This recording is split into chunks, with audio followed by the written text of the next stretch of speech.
In a world where darkness lurks in the shadows of creativity, shadows of words, unveils a spine-chilling tale. Meet Emily, a struggling writer, haunted by an abusive past, seeking solace in her art. Her fate entwines with Nathan, a mysterious figure whose charm masks a terrifying secret. He's a vampire, a former mentor to none other than Edgar Allan Poe. As Emily's writing flourishes under Nathan's enigmatic guidance, she unwittingly taps into a realm of nightmares, blurring the lines between mentorship and manipulation. In a frantic race against her own demons, Emily confronts the harrowing truth about Nathan, leading to a heart-stopping climax that questions the price of creativity and the cost of untold horror. Shadows of words, where the thirst for art becomes a hunger for survival. In the gentle embrace of the morning light, Emily sat at her kitchen table, staring blankly at the divorce papers that lay before her, their ink telling the final tale of a love story turned sour. The house, once filled with laughter and shared dreams, now echoed with the solemn whispers of solitude. It had been over a year, leaving behind a void that Emily struggled to fill with words and stories, her only solace.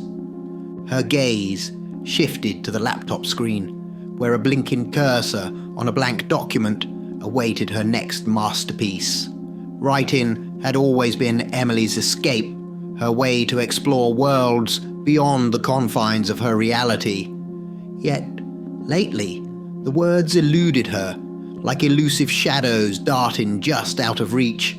The financial strain was palpable, the dwindling savings a stark reminder of her stagnant writing career.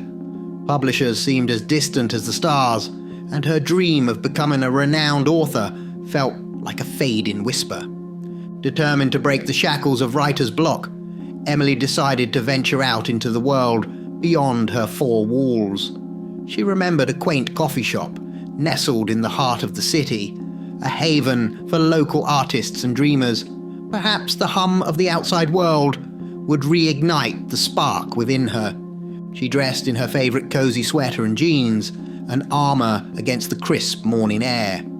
As she stepped out, the world greeted her with the hustle and bustle of city life, a symphony of sounds and sights that she had long forgotten. The walk to the coffee shop felt like a pilgrimage, each step a move towards rediscovering herself. The coffee shop, Cafe Literati, was a charming little nook adorned with bookshelves and vintage decor, a tribute to the literary greats. The aroma of freshly brewed coffee mingled with the scent of old books, creating an ambience that felt both inviting and inspiring. Emily found a quiet corner by the window, the perfect spot to observe and to be alone with her thoughts. She ordered a latte and opened her laptop, the blank document, now a canvas in a different setting, but the words still refused to flow.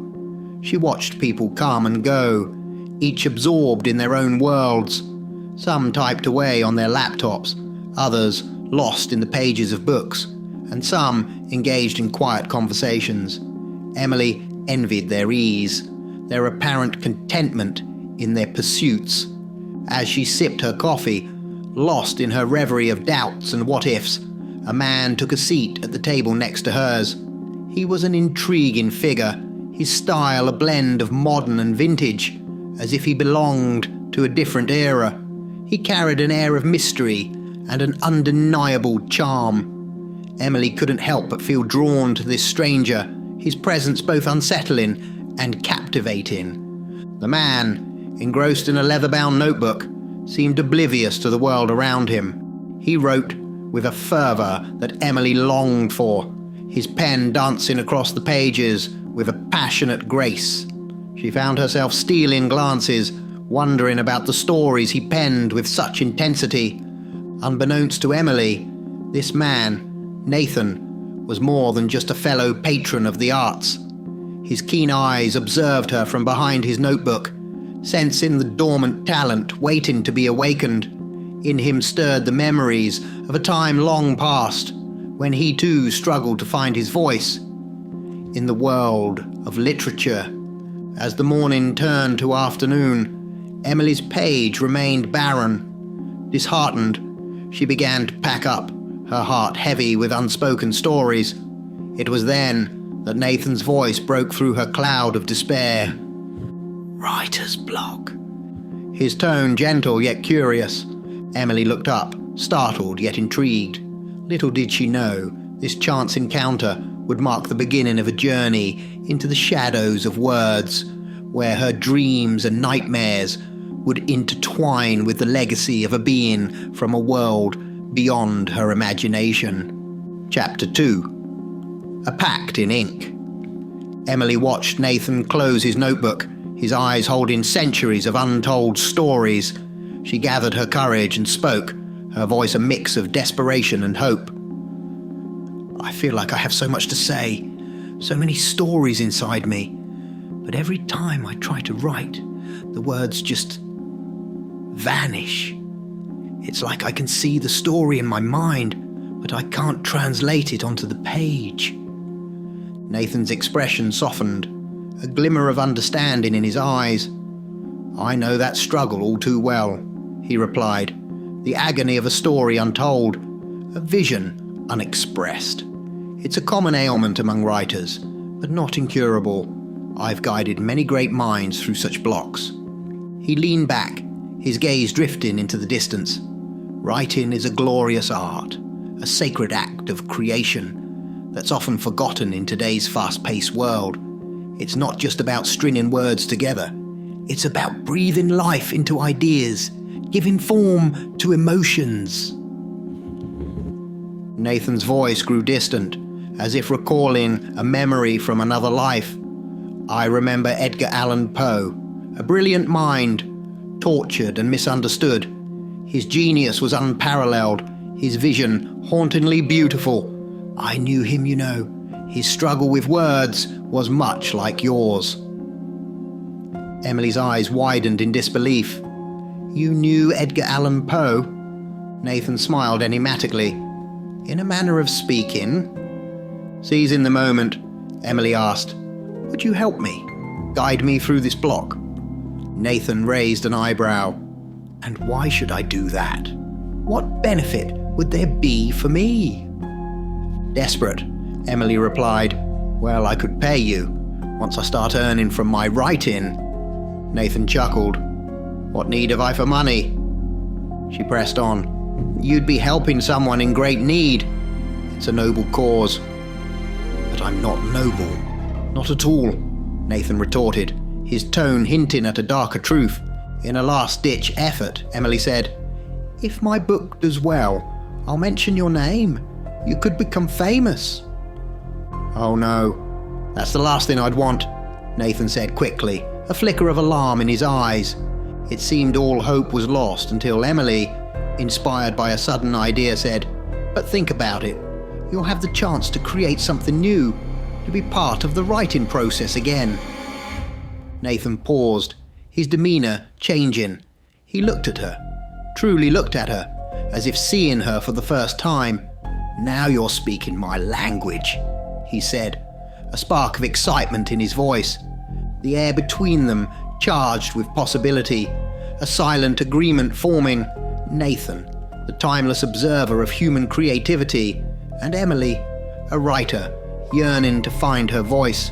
Together, they would embark on a journey where words were the pathway and the destination was as unknown as the shadows that lurked beneath them.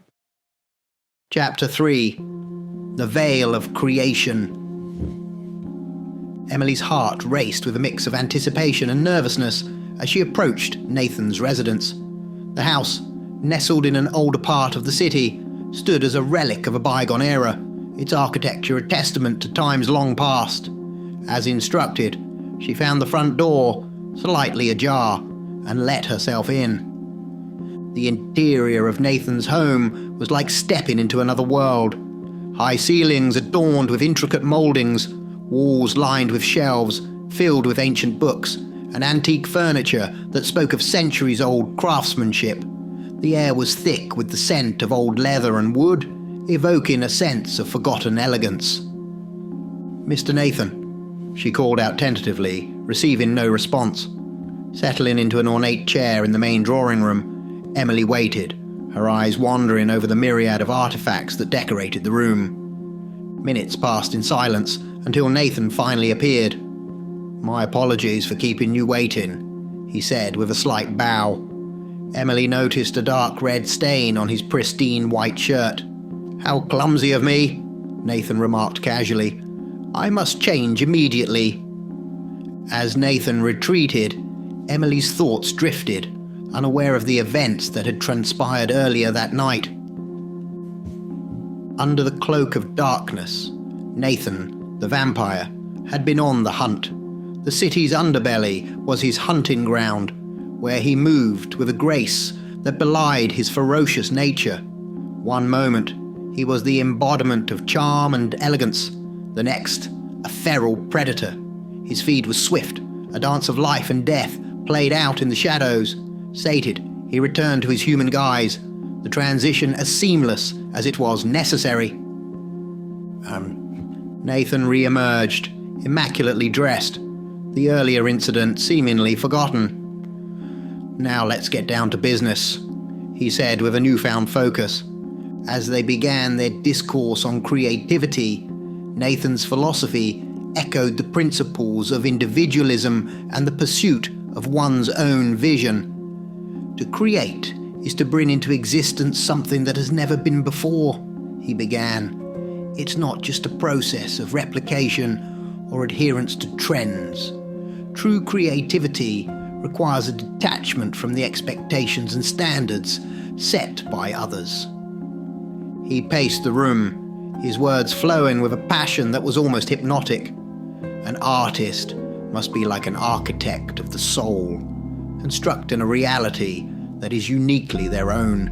The essence of creation lies in the bravery to be different, to challenge the status quo. It's about forging your path, not walking one laid out by others." Emily listened intently, absorbing every word. Nathan's perspective on creativity was invigorating, challenging her to look beyond the conventional. He spoke of art as a force that should reflect the artist's deepest convictions, unswayed by the whims of society. "The true creator does not seek approval or validation," Nathan continued. "Their work is an expression of their innermost self, uncompromised and pure. In this act of creation, the artist becomes akin to a god, giving life to their vision, unrestricted by the confines of ordinary existence." Emily felt a surge of inspiration, Nathan's words igniting a fire within her. She began to see her writing not just as a means of expression, but as an extension of her very being, an opportunity to construct her own reality through the power of words. As the night deepened, their conversation continued, weaving through the intricacies of creativity and the essence of art. Nathan, with his timeless perspective, and Emily, with her newfound understanding, embarked on a journey that was destined to transform not just her writing, but her very perception of what it meant to be a creator. It's time for a quick scare break. As we linger in these shadowy realms, a small favour I dare to ask. If my tales of terror bring you thrills, do not let our journey end here. Hit like, subscribe, and join our dark congregation. How would you feel about exclusive content that you can't find anywhere else? Imagine diving into unique stories, crafted just for you, and getting a sneak peek with behind-the-scenes videos that bring you closer to the creative process. All you need to do is click the join button below. By becoming a member, you'll unlock a world of exclusive content and experiences and be a part of shaping the future of our channel. Now shall we delve deeper into the abyss? Let's embrace the darkness once more. Let's get back to the shadows. Echoes from the past. Emily's curiosity had been simmering since Nathan's cryptic mention of Edgar Allan Poe. She finally mustered the courage to ask, "You said you knew Poe, but how is that possible? He died in 1849. That would make you..." Nathan smiled faintly, a hint of nostalgia in his eyes. "Ah, Edgar, a soul tormented by genius and despair. I knew him, yes. We spent many nights discussing the intricacies of the human psyche, the darkness that lies within. He had a profound understanding of the macabre, a gift for delving into the depths of fear and madness."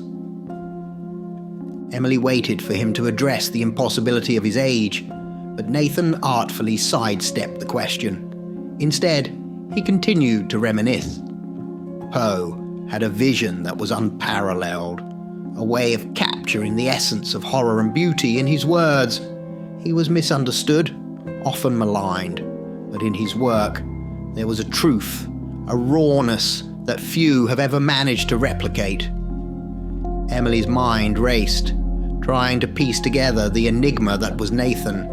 His evasion of her question about his age only deepened the mystery surrounding him. Noticing her puzzled look, Nathan gently steered the conversation away. "I'm afraid our time is up for tonight. I have other urgent matters to attend to. But when can we meet again? I have so many questions." Emily pressed, not ready to let the night end. "You may return in 2 days. If I'm not here, the door will be ajar. Let yourself in," Nathan instructed, his tone final. Emily, still filled with questions, hesitantly asked, "Aren't you worried about being robbed or burgled, leaving your door open like that?" Nathan's laughter filled the room, a sound that seemed to come from another time. "No one will rob me, Emily. That I can assure you." With those cryptic words, Nathan escorted Emily to the door. The night air felt colder as she stepped outside, her mind abuzz with thoughts of Nathan's mysterious past and his curious connection to Poe. The veil of the night seemed to close around her, leaving her with more questions than answers. As she walked home, Emily couldn't shake the feeling that she was on the brink of uncovering a truth far stranger than any fiction she could write. Chapter 5. The Night's Revelation. The memories of her past relationship haunted Emily like shadows in the corners of her mind. She recalled the countless nights she spent nursing bruise, both physical and emotional, inflicted by her ex-husband, Mark. His presence in her life had been like a dark cloud, suffocating her with fear and making her feel inferior. There were times she felt trapped, too scared to leave, her spirit gradually eroding under his abusive behavior. Mark's constant surveillance, his unexpected phone calls and unannounced visits kept Emily in a perpetual state of anxiety. She was always looking over her shoulder, fearing his next outburst. Returning home from Nathan's, Emily's apartment was engulfed in darkness, a silence that felt heavy. As she reached for the light switch, she froze. There, in her chair, sat Mark, his figure outlined by the faint glow of the streetlights. The stench of alcohol wafted toward her. "You've been seeing another man," he slurred accusingly, his eyes filled with drunken fury. "We're not together anymore, Mark. I can see whomever I please," Emily responded, trying to keep her voice steady. His anger escalated when she mentioned she had been at a man's house named Nathan. In a drunken rage, he struck her. The fight that ensued was chaotic, Mark's strength overwhelming. He pinned her down, his face inches from hers. "No one can help you. You are mine," he growled. Her cries for help seemed to dissolve into the darkness, until suddenly a tall, dark figure materialized in front of them. Nathan stood there, but not the composed, enigmatic Nathan she knew. His face was a mask of predatory fury, his eyes glowing red, fangs bared in a terrifying snarl. "I do not denounce your aggression, for I have slaughtered thousands." Nathan's voice was a low growl. "But it's you who have blocked the creativity in her. And for this, I cannot forgive you. Creativeness is true life." With inhuman ease, Nathan yanked Mark off Emily, his hands gripping him like a child's toy. In one swift, merciless movement, his fangs sank into Mark's neck, draining him of his life. Then silence enveloped the room. Nathan stood motionless, his gaze fixed on Emily. The horror of what she had just witnessed was overwhelming, yet there was a part of her that felt an unexpected release. "Now you know the truth," Nathan finally spoke. "If you still wish my help, the appointment stands." With those words, he vanished into the night, taking Mark's lifeless body with him. Emily was left alone in her apartment, the weight of her choices pressing down on her. The realization that Mark had been a barrier to her creativity all this time dawned on her, but now she faced a new uncertainty. Could she trust Nathan, this being of darkness who had saved her life yet revealed a terrifying nature? Her future as a writer and her very existence hung in the balance. The appointment with Nathan was more than just about her writing now. It was a decision about the path her life would take in the wake of this night's revelation. Chapter 6. The Final Lesson. Emily stepped into Nathan's home, the familiarity of the open door offering little comfort after the previous night's harrowing events. The grandeur of the old house seemed to mock her recent brush with death as she settled into the waiting silence of the drawing room. After a while, Nathan entered, his demeanor unchanged, exuding the same charming, sophisticated air as before. It was as if the violent episode had never occurred, or perhaps was just an ordinary occurrence in his extraordinary existence. "You remind me of him, you know," Nathan said suddenly, breaking the silence. "Who?" Emily asked, her voice a mix of curiosity and apprehension. "Why, Poe, of course. When he saw the real me for the first time, he was more intrigued than shocked. Oh, how he struggled to clear his block. But we did it," Nathan reminisced, a hint of fondness in his voice. "Anyway, where were we?" he continued, shifting back to the matter at hand. The conversation once again turned to creativity, its essence and importance. Nathan spoke of it as the true meaning of life, echoing the philosophy of individualism and self-actualization. Creativity is not just an act of producing art, it's an act of self-creation, of carving your identity and reality. It's a rebellion against the mundane, an assertion of one's own existence against the conformity of the world. As they delved deeper, Emily felt a growing sense of empowerment, her recent trauma slowly being overshadowed by a renewed sense of purpose. Hesitantly, she pulled out a small draft of writing she had done the previous night. "I couldn't help myself," she said. "The words just needed to come out." Nathan's eyes lit up as he read through her work. Yes, you have found it. The true life in you, your creativity. This is what it's all about." He handed the papers back to her, his expression turning solemn. "This will be our last meeting," he announced. "I cannot see you anymore. You have what you need. Please do not mention me in any way, in your writing or in conversation." Emily's heart sank. The mysterious mentor who had opened her eyes to a new realm of creativity was now closing the door on their acquaintance. She understood, in a way. Nathan was a being of shadows, and she had been a temporary visitor to his world. As she left his house for the last time, Emily carried with her not just a newfound understanding of her creative self, but also the haunting memory of a night that changed her life forever. Nathan, the enigmatic figure who straddled the line between horror and enlightenment, had left an indelible mark on her soul. Her journey as a writer, now unblocked and free, was just beginning, but it would forever be tinted by the dark, complex lessons she learned from the vampire who once inspired Edgar Allan Poe. Chapter 7. Legacy of Words. The Café Literati was bustling with an air of excitement, uncommon for the quaint coffee shop. Patrons filtered in, their eyes drawn to the display at the centre of the room. There, prominently featured in the bestseller section, was a book titled Overcoming the Horrors, A Journey Through Abuse by Emily.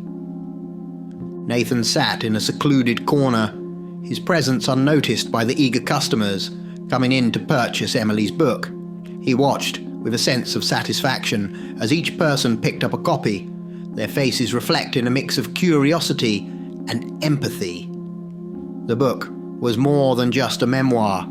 It was a deep exploration into the horrors of both physical abuse and the mental traps that keep victims in a state of helplessness. Emily had skillfully woven her personal experiences with a broader narrative on overcoming adversity, her words resonating with countless readers. As Nathan observed the impact of Emily's work, a subtle smile played on his lips. In his hands, he held a black diary, its cover worn and pages yellowed with age. This was no ordinary diary, but a record of names, celebrated authors throughout time whom he had mentored, each with their own unique story and struggle. Slowly, reverently, Nathan opened the diary to a blank page near the end.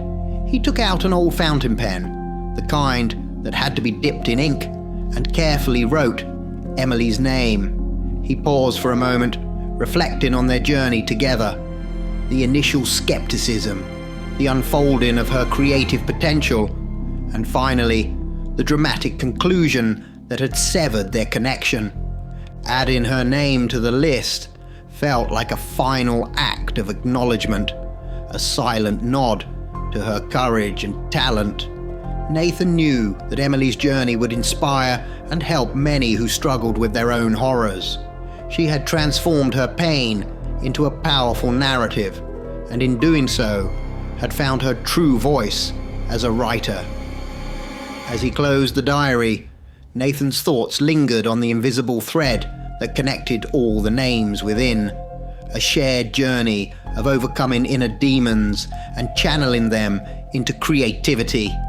He had played his part, a guiding shadow in the background, helping each writer find their path. With a final glance at the bustling activity around Emily's book, Nathan stood up and quietly left the cafe. His role in Emily's story was complete, but the legacy of words they created together would continue to echo through time, a testament to the transformative power of storytelling. Thank you for joining me on this chilling journey. If your thirst for the unknown and the unexplained is still unquenched, I invite you to delve deeper into the abyss of terror. Just beyond the veil of reality, another story awaits to send shivers down your spine. Dare to join me in the next video, where the unknown becomes known and the unseen seen. Until then, keep the lights dim and your mind open. This is Professor Shadow, signing off.